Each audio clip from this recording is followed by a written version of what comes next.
ang inyong tulay sa himpapawid ng serbisyo publiko. Ang Presidential Broadcast Service, Radyo Pilipinas, Radyo Publiko. Radyo Pilipinas. Radyo Publiko. Kinilala ng pang-international at prestigyosong Asia Pacific Broadcasting Plus Awards 2025 para sa kategorya ng Government Streaming. Ito ay dahil sa epektibo nitong pagsasanib ng mga tradisyonal na media tulad ng telebisyon, radyo at print para masabayan ang mabilis na pag-inog ng mundo ng digital at social media tungo sa mas epektibong paghahatid ng mahahalaga at napapanahong mga impormasyon sa mamamayang Pilipino. Kinilala rin ang Radyo Pilipinas dahil sa patuloy na pag-akyat ng rating. Ngayon ay matatag sa pang-4 na pwesto sa Mega Manila ayon sa pinakahuling Nielsen Radio Audience Measurement Survey. At sa social media, nakamit ang mahigit 2,000% pagtaas ng bilang ng mga sumusubaybay sa Radyo Pilipinas page sa unang bahagi ng 2025. Patunay ito na ang inyong Radyo Pilipinas, Radyo Publiko ay tunay na kaagapay ng inyong pamahalaan sa paghahatid ng serbisyo sa mga mamamayang Pilipino. Mula sa aming lahat, sa ngalan ng inyong pamunuan at mga kawani ng Presidential Broadcast Service, kasama ang inyong mga himpilan ng Radyo Pilipinas sa buong kapuluan, maraming salamat po sa inyong lahat, sa inyong pagtangkilik at pagkilala. Radyo Pilipinas. Radyo Publiko.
Yes, mga higala, may adlaw ka na itong tanan. Welcome dali sa itong panaguban sa itong tulumanong tambayan sa Radyo Pilipinas. Kabaling Armando Feniquito, mga higala.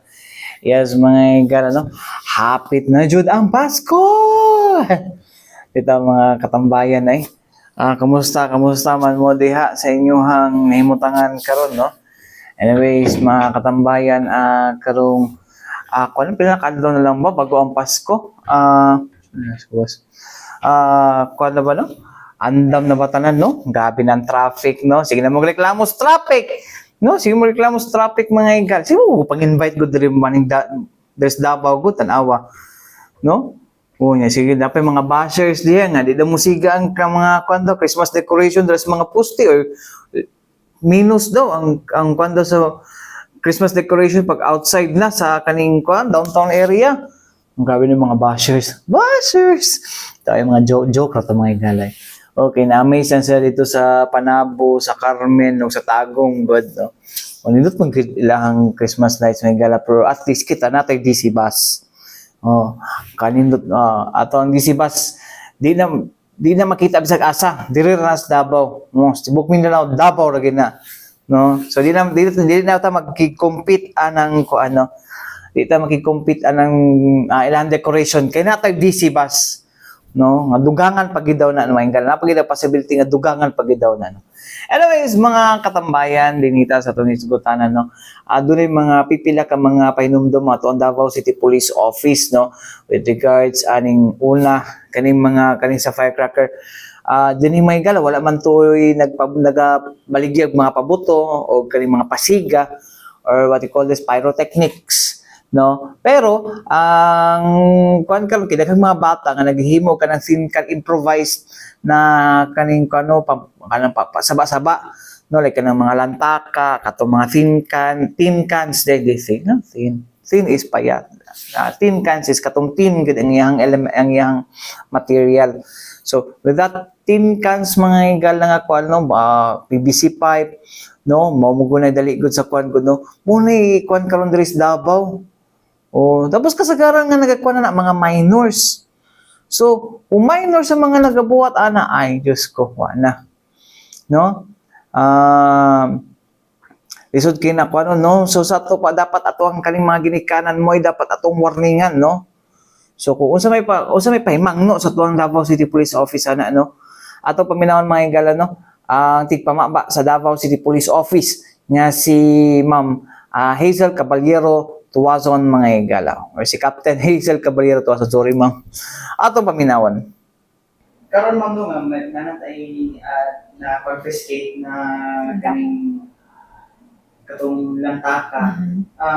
Tapos, usay na itabato na abe na pan ba na to ang ginikan na to? Since minor ang involved. Yes sir, natay na confiscate nga lantaka sir no diha under sa Police Station 3 Talomo. Nagpasalamat ta sa nag-report sir no. And ang concerned citizen nga naa sila nakita nga mga bata sir no nga nagkupot og kanang lantaka or ginatawag nilang improvised cannon sir no. Ang kaning report sir gikan ni sa concerned citizen nga nakita niya nga pwede ni maka-injured og laing bata sir no motong nanawag and then nagkandak investigation ang ato ang Police Station 3 Talomo. And dito na nasota nato sir no nga naagi nagkupot nga minor de edad nga tulo ka buok lantaka o kini voluntaryo nga gi-surrender sa inahan sa minor de edad sir no. Mao nang atong giawhag gyud ang tanan ginikanan nga kung naa sila mga anak nga nagkupot og mga lantaka i-report kana dayon sa nearest police station sir no og voluntaryo na kini nga i-surrender before ni maka-injured ug lain pang mga bata. Do walay criminal liability ang mga bata nga nagkupot ani sir no. Kung makadisgrasya ni sila og laing bata, pwede nato pabayron ang ginikanan sa minor de edad nga nagkupot og kanang improvised cannon nga siya ang pabayron sa injury nga nag-cause sa iyang anak sir no gumikan sa paggamit o pagdula og lantaka. Kung so far mo dili pa na to natong nadakpan nga ginikan anyone nga ginikanan nga ang ilang anak madakpan bisag wala na injured kasuhan na to ang mga ginikanan. Yes sir, ato i-remind lang yun sir no. Doon na atay sir no, kanang konsiderasyon no. Ilabi na kung involved ang mga minor de edad, do wala atong ibutang nga walay mga na-injured or nakakos o kanang kadaot sa isa ka lugar sir no. But then i-remind lang yun nato nga dili na ta magpaabot nga filean ta og kaso sa level sa Davao City Police Office before ta maghatag og aksyon sa mali nga binuhatan sa ato ang mga anak. So sa level pa lang sa ginikanan unta maging responsable sila sir ug disiplinado. Gumikan nga ato ang mayor sir no. Mayor Sebastian Duterte nagtan-aw gyud og ganang seguridad sa mga bata, especially sa mga kailangan natong i-assist sir no. And ang ato ang city director gyud sir concern aning mga bata mo na naghatag gyud siya og kanang warning sir no ug statement nga kung kinsa may mga makuhaan nato og kanang mga firecrackers walay sir no walay kaluoy ang ato ang gihatag gumikan kay city ordinance na ni siya since 2002 I think unya more than 20 years na ni siya gi-enjoy sa ato ang syudad sa Davao unta respeto nato tanan sir no apil na ang mga ginikanan sa mga bata nga nagakupot og mga lantaka kay part na yun na sa ato ang firecracker ban sir no kay pwede na siya mubuto na siya unya pwede maka-cause og injury sa lain pa nga mga bata. So mo to mga higala no, ang pahayag ni Davao City Police Office spokesperson Captain Hazel Caballero Tuwazon mga higala. So mo lagi na mga katambayan no dapat mga ginikanan inyo hapon ng kanon po no look out ninyo yung mga anak no ayaw paabutang nga lahi na pud nga tao nga mukuan ana no kay bisag unsaon ba yan no under sa Republic Act 9344 mga kuan no mga ginikanan no kamo baya jud ang civilly liable gid ana mga higala di well wala maging abot na nga kung criminally liable ba to ay ko basta namoy liability ana mga higala namoy liability no namoy liability ana inyong mga anak dili wala ta ko dili na ko mayroon kung criminal liable basta ko ni bawaan civilly liable mga higala namoy civil liability no once makadisgrasya inyong anak no sa ina paabuta no pwede pud mo makasuhan gyud kasuhan gyud mo siguro ano mas nindot kung kasuhan na lang gyud no although na amoy kot. So next mga higala dinita no sa isgutan ng inom no karon left and right ang parties no left and right ang parties tapos mo pag mahubog, awa na, mapaharurot nagpadagan, no? Or ang uban, magdinunggapay, or unsa pa ba. Naapoy pahinom do mga to, ang Davao City Police Office, anang mga katambayan, no? And of course, kinahanglan po rin pahinumduman po niya to mga, mga katauhan karon, no? Especially karon nga ang atuang kuan, ang atuang kuan delikado, no? Sa pusaguman may gala na yung inom-inom nga musampot sa pagpaginunggabay, sampot sa pagsinumbagay, no? Kaya tungod lang, no? Sa inistoryang hinubog, no? So, di na tayo mga langan may gala. Ito ang paminahon balik, no? Ang tigpamaba sa Davao City Police Office na si Captain Hazel Caballero Tuazon. Paminahon na to.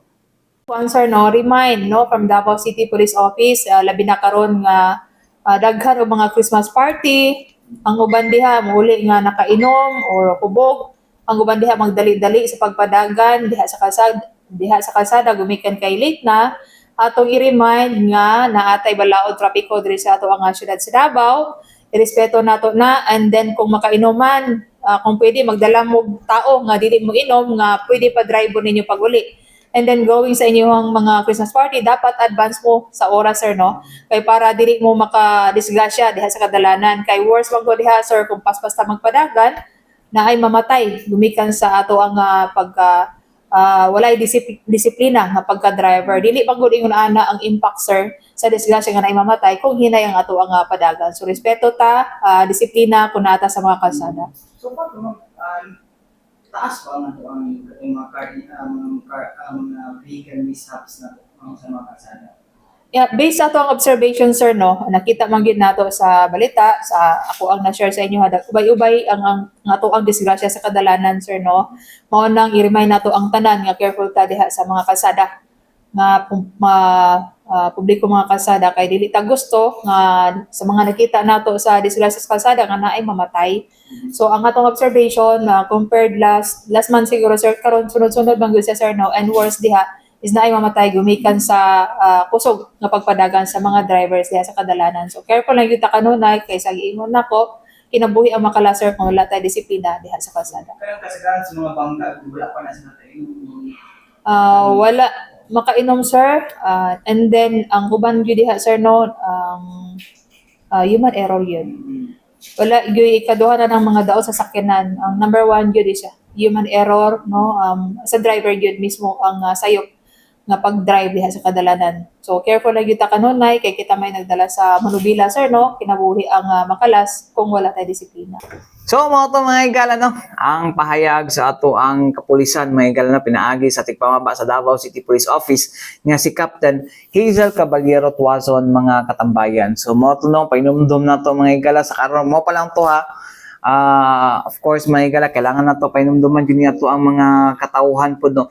With regards ni ining, kuhan yun, mga higala, kaning mga, kaning kapag gainom yun, mga higala, no? Kay, delikado gid mga higala, no, if kuan jud, no, once intoxicated na ang tao, intoxicated na, sige, once hubog na kayo ang tao, no, wala na sila inhibition, mga higala, sulti na nila yung sulti, tapos sa isa po kahubog makikuan po, no, parehas sa sila, so wala na silang tarong huna-huna, mga higala ba, no, kung sila lang dapat buhaton ang ilaha is wala na, di na sila makakuan, di na sila makapugong sa sarili mo, na usay magsinumbagay, no, napiusahay mga higala, magkinaanay ng mga higala doon sa sometimes kung kanang di magpapildi, nga na sa mga katambayan. So kung mahimo, iwasan na lang sa nato, ano. Tapos napod na health risk food mga higala, ang sobrang kahubog mga higala, no, inyong atay, no, kumusta, it's atay. No, tapos katong yung kamay katong unang gisgutan na to mga higala, katong mga ginikanan, no. Mga ginikanan, mo, depende rin na sa inyo hapon. No? Pero I think naman po yung mga responsable nga mga ginikanan dyan po. Kanina to lang mga bata po dyan, no? Kay, kuwan lang kay sila kanang adventurous, no? Actually, kita tanan, nangagitaan, no? Pero, dili na to na i-compare to sa una o karon mga higala, no? Okay? Sa una manggod mga higala, sa una lahi karon, itong mga bata sa una, tiguang na karon. Mga bata karon, bata pagyapon karon. Pero bitay, ikuha lang ninyo mga higala, no, kay murag daghan na kayo, mas kuyaw na silang influence compared sa una. gamay ra kay ilahang source of kaning kan ba info about sa mga butang, no? Pero karon na internet, even sa ilahang touch of their palms na, no? Na silahang palad, no? Ma-access na information, no? So ato ang gabayan ato ang mga kabataan una atong mga anak, no, nga di sila mapaboto. Ginadili dinhi na masuko. Mura na katong sa kuan, mura na katong sa kanang tindahan, bawal sindi suko rodi. Ana god. Okay nga naa ninyo mga anak. No? Pagkuan. Anyways, may gala, balik kita man lang sa mga importante painumdum ning atong sibiyanan. Balik kita mga igala din sa ito palagupan sa itong tulumanong tambayan sa Radyo Pilipinas. Kauban ni Armando Finiquito mga igala. Yes, mga igala, no? Dinita sa ito ang appreciation na kung nasan pasalamat ta sa 10th Infantry Division sa pag-imbita sa ito last time, no? Para sa year-end media Thanksgiving dinner mga igala dito. Mismo sulod sa Camp Manuel T. Yan mga igala, no? Dito sa Barangay Tuburan, Mawag, Davao de Oro. Kwento dito nung gidalata dito sa 10th ID na pinaagi sa ilahang labaw mga igala, no, through sa ilahang Public Affairs Office na pinaagi sa labaw nga si Major Ruben Gadot mga igala. Dito na kahimamat nato, no, ang bagong commander, no. Actually mga last month ko man ata na nag-take over si Major General Alvin Luzon mga igala, no. Diha sa maong sa maong division mga igala sa kasundaluhan, no. And kato pa lang ginamo siya nakahimamat din mga igala, all mga media organizations mga igala, no, covering defense mga igala or AFP-PNP dire sa Davao region, even sa laing lugar mga igala nga under sa area of responsibility sa 10th Infantry Division. Dito gamay chika-chika with Major General Luzon, no. And kabalo pala siya mo joke din, no, kaya akong gi-joke mga igala nga siya nga sa tataw ka to, baka makalimutan mo ha na may nakaipit diyan dito sa katulang gihatag nga planner. Joke ra dito ni Major General Luzon mga igala, no. Ano Luzon yung apelido na siya sa Mindanao? Si Sammy Luzon gani nasa Tagum nga taga Luzon ang apelido. Char lang. Si Sir Sammy Luzon mga igala ang ang chairman sa kanya siya nga chapter chairman, no, sa kapisanan ng mga broadcaster ng Pilipinas mga igala or KBP diya sa Davao del Norte, no, nga kanawon niya tong dating mayor diha. Charing. Pero bitaw mga katambayan, bitaw ay butan si ang pala ni Res nasige na pang storya ngayong orientation dili mahadlok siya media mga igala, but later on nga nahimo siyang brigade commander sa Basilan, dito sa Western Mindanao area, no. Nakabalo na siya unsaon pag-handle mga igala, no. So, palakpakan si Major General Luzon. Anyways, mga igala maglangan ato na paminawan mga igala, no, anti-peak sa iyang mensahe atol sa gipahigayon nga year-end media Thanksgiving dinner, no. Gimamat na po ni kang Major General Alvin Luzon, ang commander sa 10th Infantry Division. Paminaw na to. Actually po, siguro yung iba may nakakilala sa akin, siguro isa, dalawa lang. No?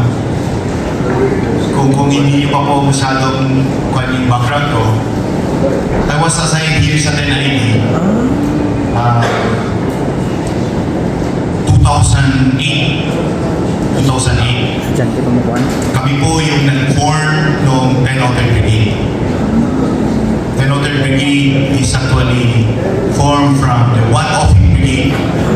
It was the 5th Brigade of the 1st Division in Task Force Structure. So from 1th Brigade po kami, from Basilan din. The only 5th Brigade din ng Philippine Army. Dinala po namin yung brigade na yun dito sa Davao. Diyan kami sinakyan namin Navy vessel. Diyan nagdak sa Panakan. Diyan kami bumaba. We stayed there for a couple of days. Then, nag-move kami papuntang Tagum City, where the headquarters of Task Force Raptor.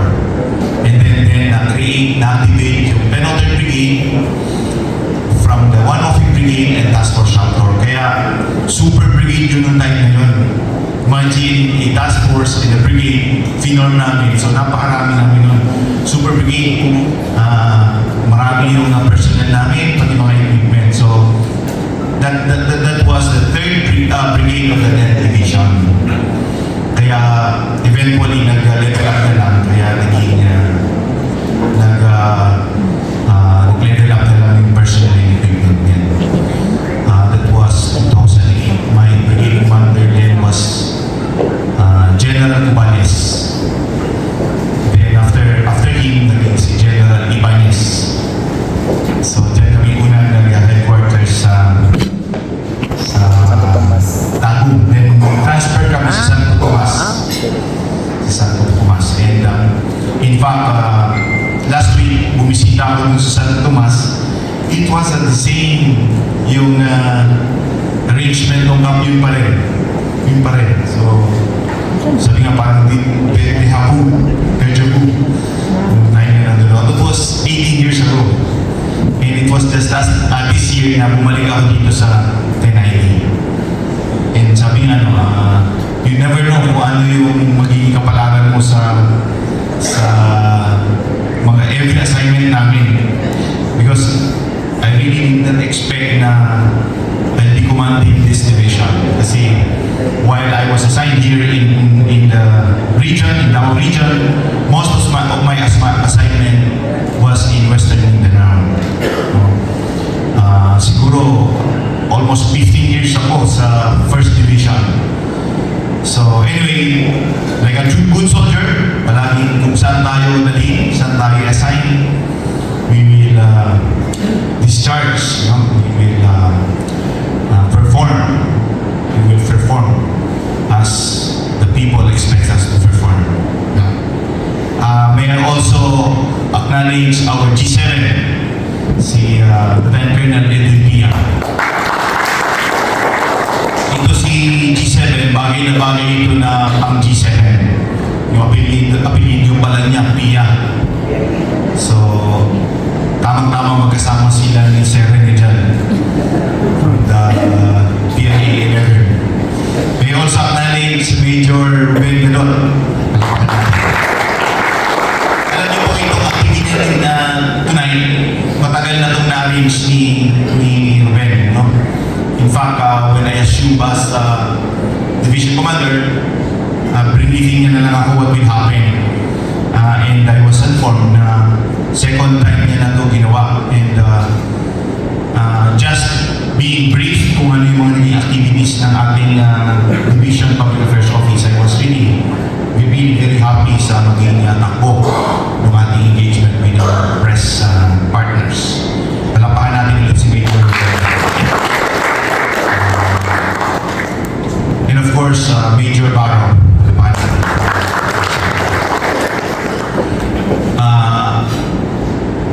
Kagabi, kahapon, we have a whole day. We have a long day yesterday. Yung Christmas party and year-end party ng division. The whole day, then towards the afternoon, nag-break out na per offices. So, hanggang ngayon, mukhang mga tulog pa yung iba. Nagpapahinga. And this is a Sunday, so, ganun po. Allow me to read my message. I have a prepared message. A lot of activities for you. Lined up next year. Promise ko po yan sa inyo. Sabi ko nga, hindi na ako natatakot sa mga media. And before I again share my message, allow me again to acknowledge first, of course, Ms. Ruth Palom, or the President of Davao Peace and Security Press Corps, Mr. Manny Otida, the President of Tropa Mindanao, Ms. Fe Maestre, the Head of the Information Davao de Oro, represented here by Sir Pat Pacquiao, Mr. Rene Carbayas, the regional head of the Public Information Agency 11, and to all media organizations. Of course, represented here tonight, radio station managers and owners, anchors, field reporters, correspondents, photojournalists, and members of the national, local, and online news platforms. Of course, it is a great pleasure to welcome you all to this Thanksgiving dinner. A simple and humble gesture of gratitude from the 10th Infantry Aguila Division. The diversity of media present here this evening speaks volumes about the breadth of support, trust, and confidence that the Aguila Division has earned across the region.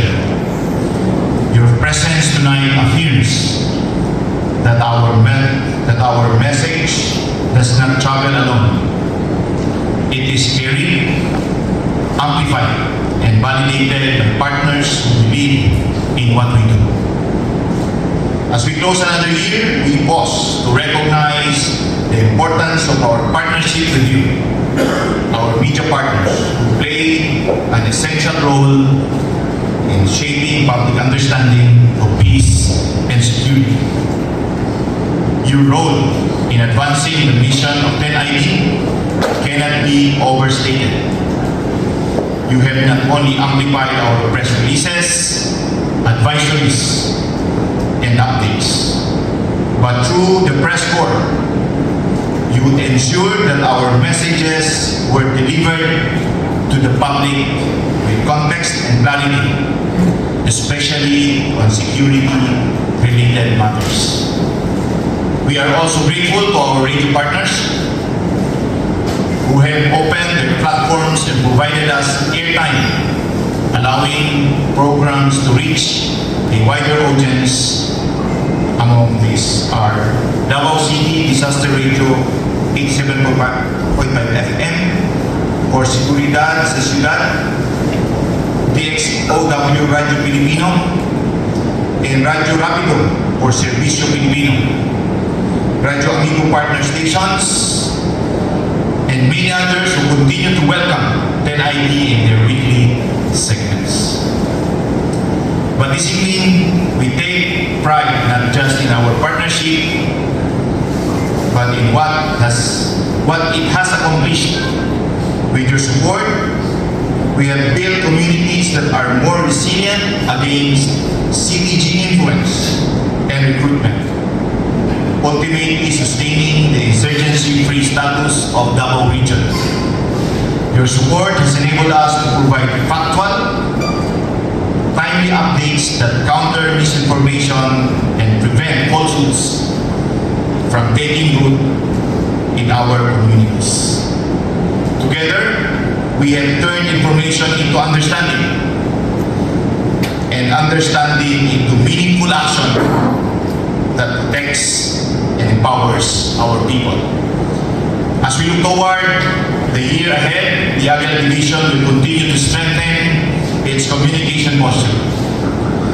And we hope to build on this partnership by continuously working closely with all of you to maintain the strong collaboration that has brought us this far. On behalf of the men and women of the Aguila Division, thank you for your unwavering support. Thank you for your dedication to responsible journalism. And thank you for joining us this evening to celebrate the partnership we have built and strengthened through the years. Maraming salamat. So mga tumahigan, ang nahimong mensahe ni 10th Infantry Division Commander Major General Alvin Luzon, mga higalan nga to sa mga mitambong nga mga kaubanan ako sa media, mga hinamo sa media, mga higalan.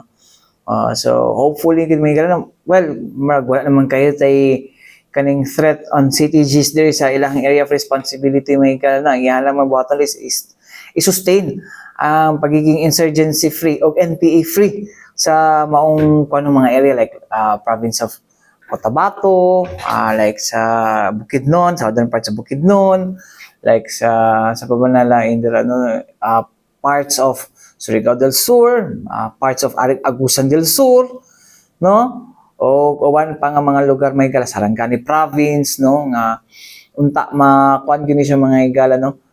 Di na gid kabalik ang mga kaning tawag nila nga communist terrorist groups mga higala or CTGs mga higala mo man ilang term, no. So ako lang kung gigamit ilang term po do. So wala mga katambayan, no. Hopefully kita pod mutabang, no. Mutabang pud ta sa pagkuan, no, sa kampanya po sa itong gobyerno mga higala, no, na dili na gid makabalik ng mga CTGs dira sa inyong mga lugar, no. So kung kuan pa kumbaga sa kuan pa, no, kampanya pa sa Davao City o sa Task Force Davao kung kaning tawag itong culture of security, kapag nay nakita magsalita. Ana lagi na siya mga higala ang susi para mahimo tang magmalampuson sa atong mga sa atoang kuan mga higala, no, sa atoang kapag kabot sa kalinaw dinhi sa tuang lugar. Anyways, may gamatay kong oras ang alas di Bok Persa sa DXRP Radyo Pilipinas, Radyo Publiko Davao, may gala ko yung nakauban, Armando Feniquito. Alang sa tambahin sa Radyo Pilipinas, hangtong sunod sa dagang salamat og maing adlaw ka na tanan.